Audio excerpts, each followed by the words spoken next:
बिस्मिल्लाहिर्रहमानिर्रहीम। Dear students, how are you? उम्मीद करता हूँ सब बच्चे खैरियत से होंगे। हम एग्रीकल्चर सेक्टर ऑफ पाकिस्तान को डिस्कस कर रहे हैं। इससे पहले मैंने आपको एग्रीकल्चर सेक्टर के हवाले से कुछ मुख्तलिफ टॉपिक्स को डिस्कस किया। अभी हम बहुत इंपॉर्टेंट टॉपिक जो एग्रीकल्चर सेक्टर की बैकबोन भी कहा जा सकता है, जिसके बगैर कोई भी सेक्टर जो है वो फ्लरिश नहीं कर सकता, डेवलप नहीं कर सकता, तो वो फैक्टर है फाइनेंस का, क्रेडिट का। तो हम टॉपिक पढ़ने लगे हैं agriculture credit in Pakistan. What is agriculture credit, types of agriculture credit and what is the need of agriculture credit. तो इसमें हम देखते हैं बच्चों, आप देखेंगे कि सबसे पहले हम इसमें एग्रीकल्चर क्रेडिट को डिस्कस करते हैं कि एग्रीकल्चर क्रेडिट क्या होता है। एग्रीकल्चर क्रेडिट को डिफाइन करते हैं provision of finance to farmers parents to enhance the agriculture activities. जब हम एग्रीकल्चर सेक्टर को फाइनेंस करें, उसे क्रेडिट फैसिलिटीज दें, उसे अवेलेबिलिटी ऑफ कैपिटल करें ताकि एग्रीकल्चर एक्टिविटीज इनहैंस कर सके, प्रमोट हो सके, तो हम उसे एग्रीकल्चर क्रेडिट का नाम देते हैं। बच्चों, एग्रीकल्चर क्रेडिट और रूरल क्रेडिट में क्वाइट डिफरेंस है।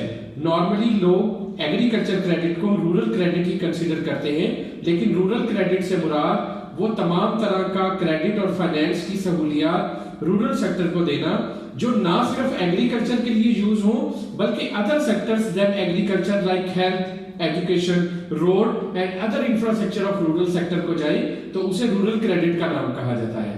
But here we shall discuss only agriculture credit. There are three types of agriculture credit: short term, medium term and long term. When we discuss about these three types of agriculture credit, short term loan means that long time period in which agriculture is financed or agriculture farmers are provided loans up to 1 year to buy fertilizer, seeds and those commodities which can be utilized to cultivate that particular crop or to get that particular output like in dairy and poultry within a year, so that a farmer can enhance not only his income but can be useful to enhance development of the country. तो जब ये मुल्क की development के लिए, output को बढ़ाने के लिए और अपनी इनकम को इनहेंस करने के लिए मुख्तलिफ बैंकों से क्रेडिट ले और वो 1 साल के टाइम पीरियड के लिए हो, तो इसका मार्कअप नॉर्मली आम कमर्शियल बैंकों के मुकाबले में कम होता है, उसे हम शॉर्ट टर्म लोन कहते हैं। और अगर यही क्रेडिट 1 साल से 5 साल के अरसे के लिए हो, जिसमें फार्मर अपने ट्रैक्टर, थ्रेशर और मुख्तलिफ दूसरी इंफ्रास्ट्रक्चर की चीजें खरीदने के लिए और अपनी आउटपुट को बढ़ाने के लिए लगाए, उसे मीडियम टर्म लोन कहते हैं।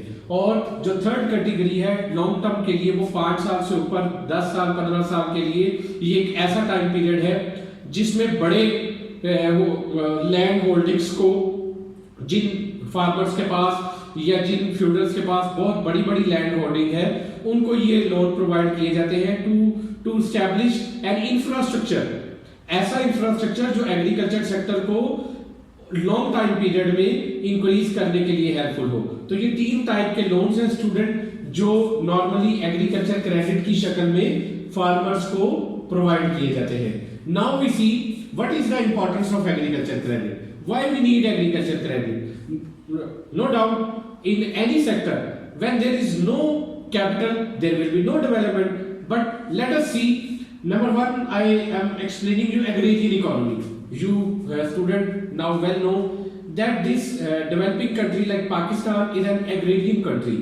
Here 26% of the GDP is received from agriculture sector, and on the other hand 47% of our population is directly or indirectly attached with agriculture sector. Then here in this sector agriculture credit plays an important role to improve the living standard of the people, to increase the national income of the country.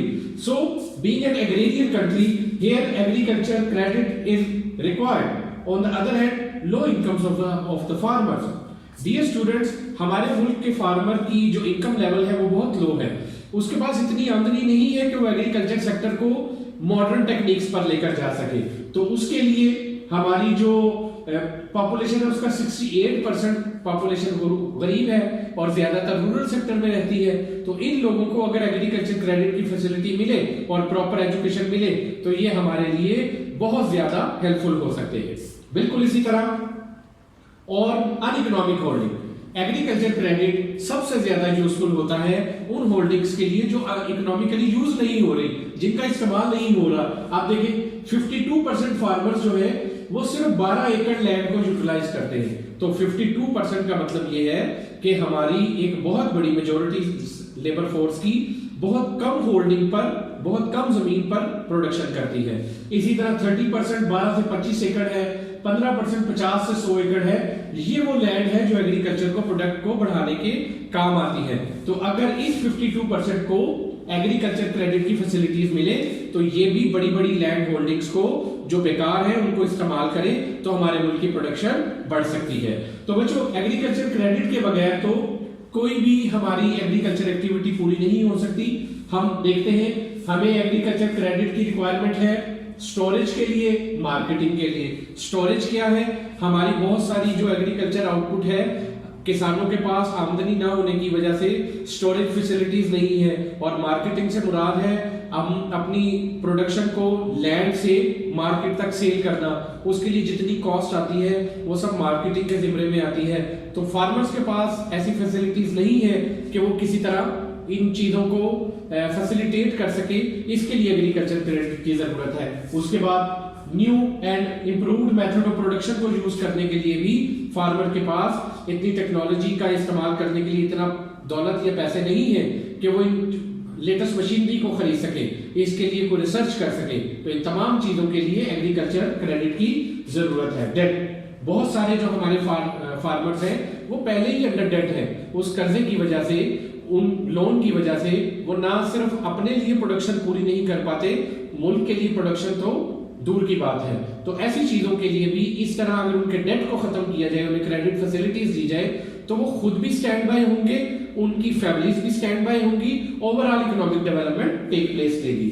हमारे मुल्क का एक और problem irrigation facilities. तो अगर finance किया जाए agriculture sector को तो रूरल सेक्टर की 68% पॉपुलेशन को इरिगेशन फैसिलिटीज मिलेंगी, जिससे हमारे मुल्क की एग्रीकल्चर सेक्टर ग्रो करेगी। On the other hand you may see population pressure.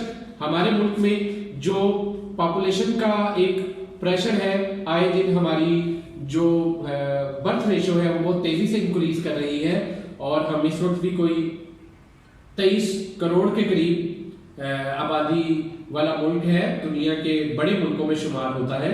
तो इस तरह के ममालिक में फूड की अवेलेबिलिटी को पूरा करना बहुत जरूरी है, और फूड की अवेलेबिलिटी के लिए हमारे एग्रीकल्चर सेक्टर को ग्रो करना बहुत जरूरी है, और एग्रीकल्चर सेक्टर को फाइनेंस देना, क्रेडिट प्रोवाइड करना भी उतना ही जरूरी है। तो उम्मीद करता हूं स्टूडेंट्स आपको एग्रीकल्चर क्रेडिट का मीनिंग, एग्रीकल्चर क्रेडिट और रूरल क्रेडिट में डिफरेंस, और एग्रीकल्चर क्रेडिट की जो डिफरेंस है, जरूरत है, वो समझ आई।